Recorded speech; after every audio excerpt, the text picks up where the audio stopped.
my gosh, y'all look. Oh no. Oh no. Oh my god. Oh my gosh.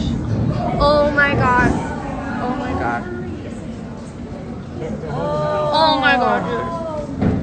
Oh. Oh my god. The other side of that one right there. Uh-huh.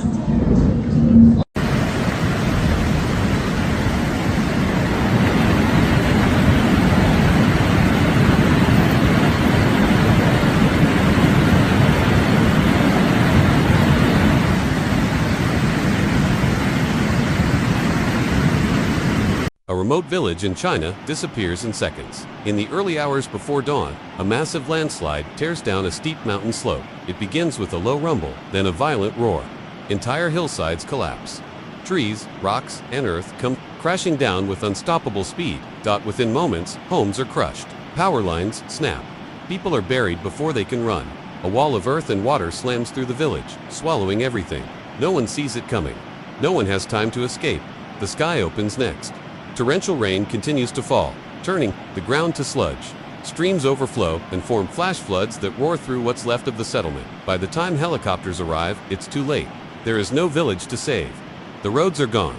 The houses are gone. Only broken trees and mud remain. What was once a peaceful home to over 200 people is now a wasteland of silence and ruin. China faces one of its deadliest landslides in years, and it's only the beginning. Within hours, the Chinese government declares a level I emergency, the highest possible. Military units, fire departments, and medical teams are activated. Emergency sirens sound in nearby towns. Dozens of rescue vehicles and helicopters are deployed to the disaster zone, but the roads are buried under meters of rock and mud. The terrain is dangerous. Rescue teams must hike in on foot, carrying shovels, stretchers, and water. In some areas, drones are used to scan from above. Time is running out. Authorities issue warnings to nearby villages. More landslides may follow. Everyone is told to leave the area immediately. Evacuation orders go out through radio, cell phone alerts, and local patrols. Rain continues to fall, making everything worse. The mud is thick, vehicles sink, equipment malfunctions. Still, rescuers push forward. Back in the regional command center, maps and satellite images show entire sections of the mountain erased. There are no clear paths, no stable ground, and no visibility. Las tres ya valió madre. Quítense porque está subiendo más para acá.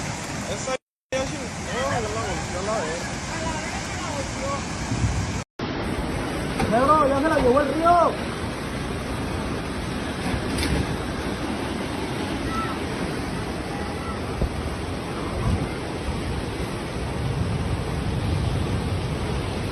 Yet search efforts do not stop in the face of danger. China's disaster teams begin a race against time to reach any survivors still buried beneath the mud. The center of destruction lies in Sichuan province, deep in southwestern China. The hardest hit area is a small village in a remote mountain valley, nestled between two steep cliffs. Heavy rainfall from the past 5 days causes the mountainside to weaken. In one devastating moment, the slope gives way. Nearby towns like Yanlishan and Maishin report rising river levels and flooded farmland. Emergency sirens sound across the region as authorities rush to assess the damage. By Yan'an, local rivers overflow and surge into residential areas. Roads are underwater. Families evacuate with what they can carry. Rescue teams patrol with inflatable boats, pulling people from rooftops and collapsed buildings. In Lasone, the situation is just as dire. Landslides cut off entire villages. Hillside, roads crumble, communication towers go down. Entire communities are isolated. In Maishan, the floodwaters breach a riverbank and pour into the city's outer districts. Power outages affect thousands. Hospitals switch to emergency generators. More provinces begin reporting issues. In Guizhou, landslides force the closure of highways. In Yunnan, villages brace for rising rivers and unstable slopes. Across western and southern China, the storm leaves behind chaos. Each town, village, and city faces its own battle against rising water, falling earth, and vanishing time. The cause of this disaster is nature, intensified by extreme conditions. For nearly a week, heavy rain falls non-stop across southern and western China. Moisture from a tropical system mixes with the seasonal East Asian monsoon. The skies stay gray. Rivers swell. The ground reaches its limit. The mountains near the village are steep and fragile. With days of rain, the soil becomes waterlogged and unstable. Pressure builds deep underground. Once the slope can no longer hold, it collapses violently and, without warning, the combination of rainfall and unstable terrain is deadly. Scientists warn that climate change is making such events more frequent. Higher temperatures lead to more moisture in the air, which leads to heavier storms. Combined with rapid development in some rural areas, the land is more vulnerable than ever. Experts say this was a predictable disaster, just not preventable. In time, and with more rain in the forecast, the risk is far from over. The landslide doesn't just destroy homes, it erases everything around them. Roads vanish under deep mud, bridges are twisted or swept away. Water pipes burst, power grids fail. Entire sections of highway leading into the village are gone. Emergency vehicles are forced to reroute or abandon the roads completely. Some reach the site only by hiking through knee-deep sludge. Power outages spread across the region. Cell towers are buried. Communication is lost with dozens of nearby settlements. The only connection comes from satellite phones and military radios. やばいよな。すげえ。あれ意味ある？どうなってんのこれ。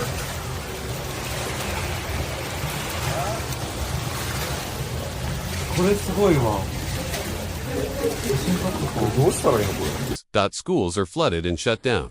Clinics and small hospitals are either damaged or unreachable. Farmers lose livestock and crops. Food supplies are ruined. Markets close. In some towns, water treatment plants fail. Officials issue boil water alerts. In others, electricity remains cut off for more than 48 hours. Rescue and recovery are delayed. Even when help is ready, there's no way in. This is not just a natural disaster. It is a total collapse of systems, a breakdown of access, safety, and survival. The human toll is heartbreaking. Families are torn apart. Survivors dig with bare hands, searching for parents, children, neighbors. They call out names, but there is no answer. The mud is too deep. Entire generations are gone. Grandparents, parents, children, all in the same home, all lost in seconds. Emergency workers carry stretchers through the debris. Bodies are found buried under meters of earth.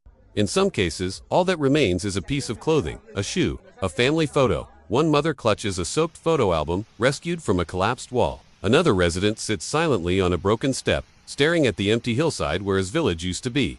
Volunteers arrive with water, blankets, and food. But it's not enough to fill the silence or heal the loss. Shelters fill with people who have nothing. Clothes, homes, history, all destroyed in one violent sweep. This disaster does not just damage buildings, it shatters lives.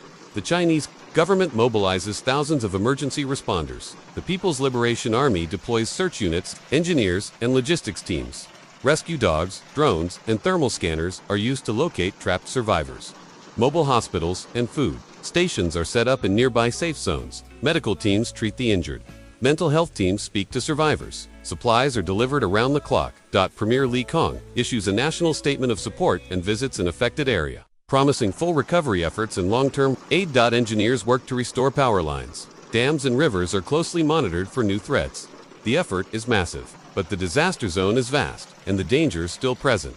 The rain does not stop. In nearby provinces, emergency alerts go out. In Yunnan, flooding begins along mountain highways. In Guizhou, more landslides are reported near coal mining towns. Rural villages prepare to evacuate. The Yangtze River rises. Water control systems go into high alert. Temporary flood barriers are deployed. Officials brace for impact in areas not yet hit.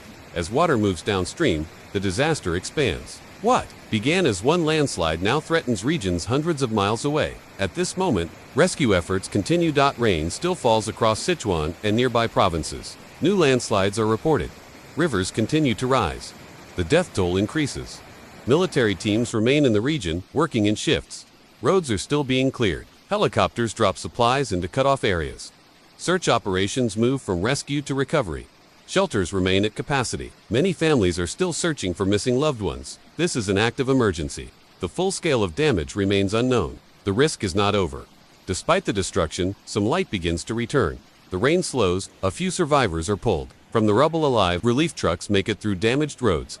Clean water and medicine are finally delivered. Power is restored to small towns nearby. Shelters organize long-term care for displaced families. Engineers stabilize surrounding hillsides with nets and barriers to prevent more landslides. For the first time in days, people begin to breathe again. The village is gone. What once stood for generations was lost in seconds. Nature did not wait. It did not show mercy. It acted with power and speed, leaving behind silence and grief. This disaster is not isolated. As the climate warms and storms grow stronger, mountain communities around the world face rising danger. Landslides are becoming more frequent and more deadly. Governments are urged to strengthen warning systems, build safer infrastructure, prepare better, but no warning came in time for this village. What remains is a scar on the land, and in the hearts of the survivors, the world must remember and act before the next slope gives way. See you in the next video.